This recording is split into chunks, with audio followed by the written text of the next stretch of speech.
প্রবাসে কর্মক্লান্ত জীবনের ফাঁকে শরীর স্বাস্থ্য ঠিক রাখি, ক্রীড়াঙ্গনে মেতে উঠি এই প্রতিপাদ্যে সৌদি আরবের রিয়াদে সানাইয়া থান্ডার সিজন 2 ক্রিকেট টুর্নামেন্টের ফাইনাল খেলা অনুষ্ঠিত হয়েছে। সৌদি আরব থেকে প্রতিনিধি এম মেহেদুল খান জানান, সোমবার দুপুর থেকে সন্ধ্যা পর্যন্ত মরহুম শাহিন আহমেদের স্মরণে এই খেলা অনুষ্ঠিত হয়। ফাইনাল খেলায় 11 টাইগারকে হারিয়ে 9 উইকেটে জয়লাভ করে রিয়াদ 11।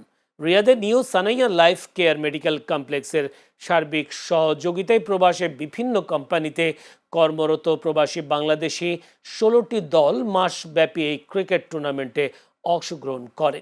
শাহজালাল প্রধানের সভাপতিত্বে ক্রীড়া সংগঠক সোহেল রানার সঞ্চালনায় অনুষ্ঠানে প্রধান অতিথি হিসেবে উপস্থিত ছিলেন লাইফ কেয়ার মেডিকেল কমপ্লেক্সের marketing director Mohammad Jahangir Alam হৃদয়।